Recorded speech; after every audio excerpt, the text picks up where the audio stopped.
Okay, folks, I have Gary Slawik here from Bihler of America. We're at the NJIT Apprenticeship Accelerator program, and Gary was up on the panel, which you'll see his interview if you watch all of these segments. But Gary's a pretty impressive guy, and I'd like him to give you the 3-minute version or 5-minute version of what he's done and the things that he's experiencing and the passion that he's developed for the apprenticeship program. Gary, welcome to Manufacturing Talk Radio. Thank you. Thank you for having me. Great. So tell us, one, your background. My background, family tool and die business. I started as a kid sweeping chips and sitting at the bandsaw. Ran my father's business for, he passed away early, and so I ran his business for 45 years. And I'm only 61. So I was as a teenager, my brother and I were running his business.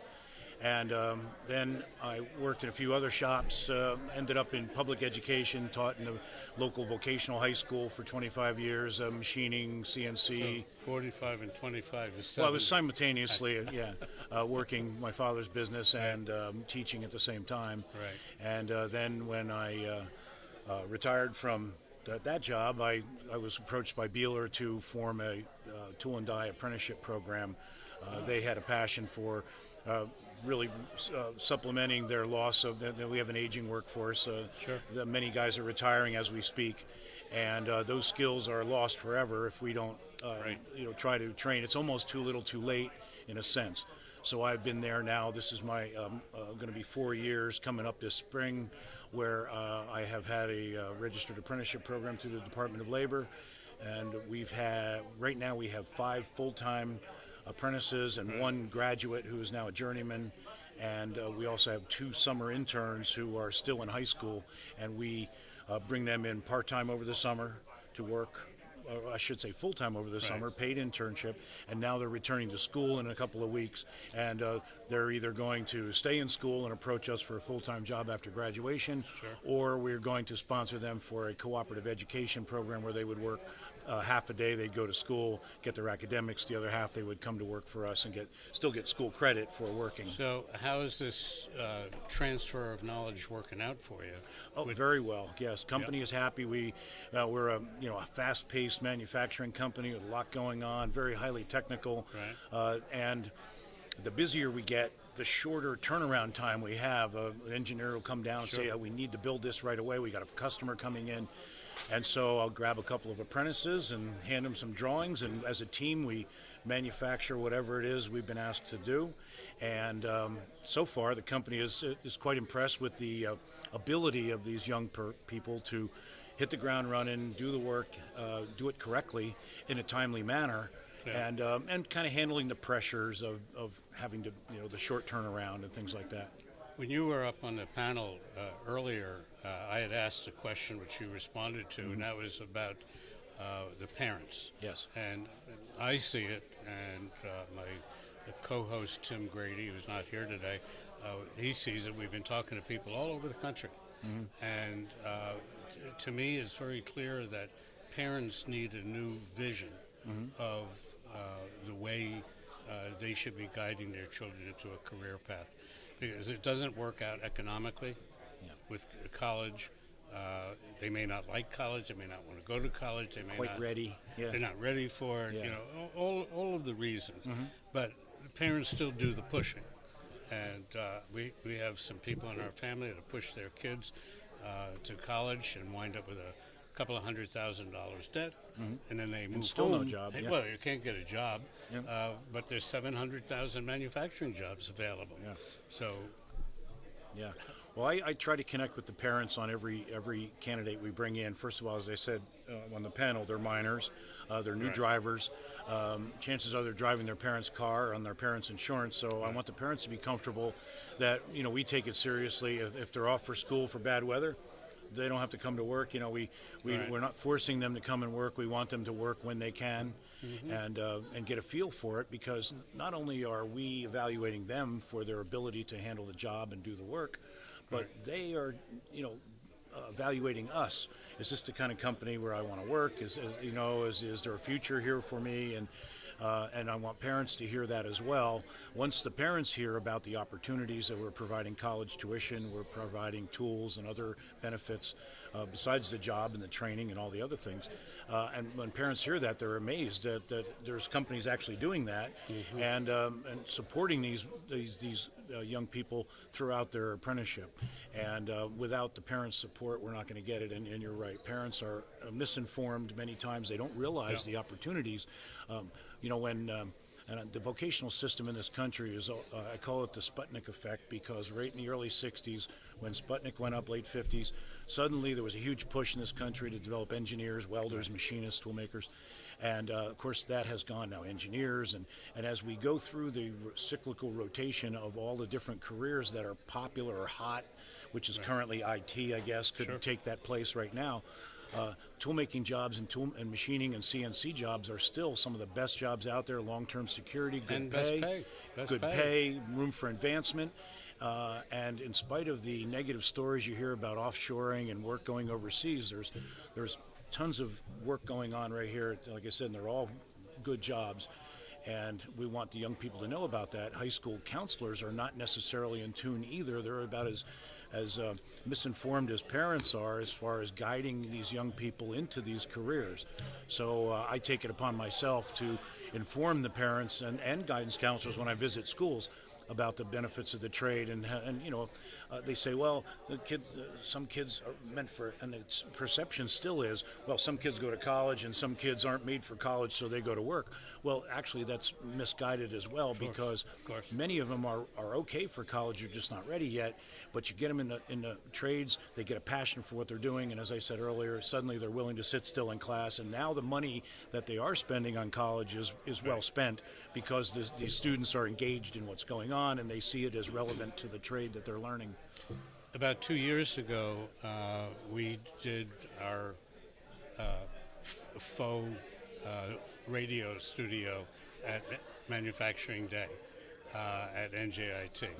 And we had talked with a lot of the people and talked about this one particular issue about parents and how maybe they need to be trained. And I think that that's a very important step.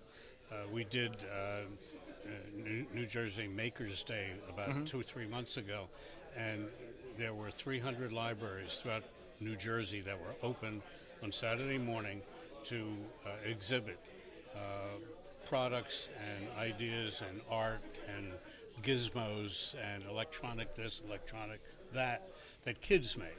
And there were a total of 80,000 people that participated at 300 libraries in the state of New Jersey. It's amazing, but what amazed me more than anything was that the local news media was asked to come in, and they didn't. There was somebody else sucking the air out of the room. Well, that's been a problem for me. When I was in public education, we would get involved in a big project. We would help them do a community service project or something, and I'd call the newspaper, and they'd say, well, if it's a slow news day, we'll send somebody out. And my argument has been, if one of these young people commits a crime, they make the front page. If they do something good, you'd never know about it. And parents don't hear about all those good success stories, and I think that would also help their perception of what's going on in some of these schools where education and training and fruitful things are being done. And I've talked with educated adults, and they say, well, what do you do? I said, well, I'm a machinist. And they go, well, what's that? And even they don't understand the trade. So it's really, it's not ignorance, it's just lack of information about the opportunities. How about manufacturing technician? How's that? Yeah, you got to put what's in a word, right? When we approached one of the schools a couple of years ago that we wanted to take 15 students to Manufacturing Day event, and we were going to pay for it and truck them, bus them down, and lunch and so on and so forth. And the school that I called was in Essex County. I won't give their name. I spoke to the director at the school, and her response was, we're really an academic school.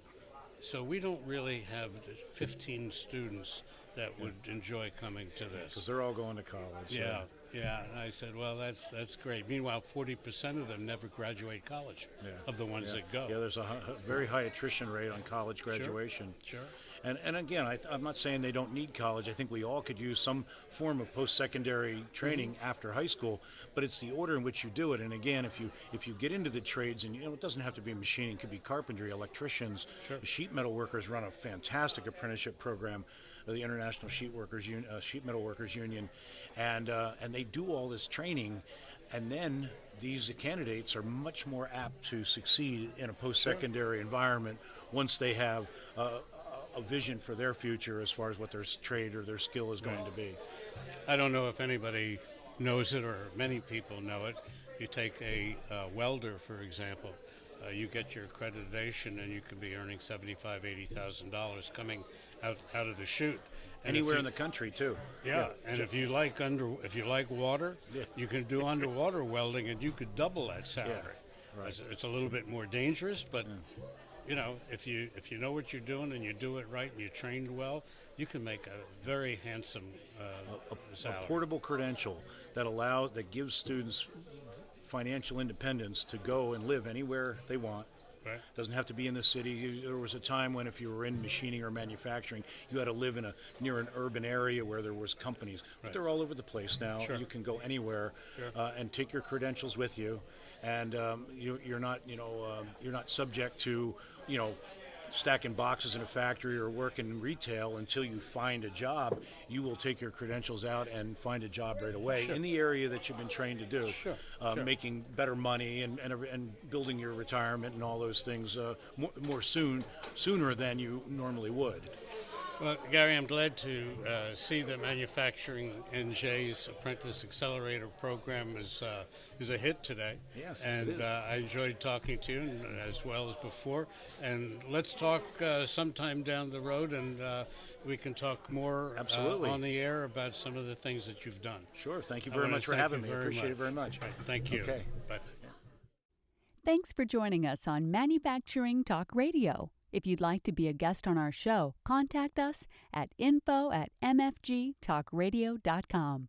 We'll see you next Tuesday at 1 p.m. Eastern Standard Time at mfgtalkradio.com.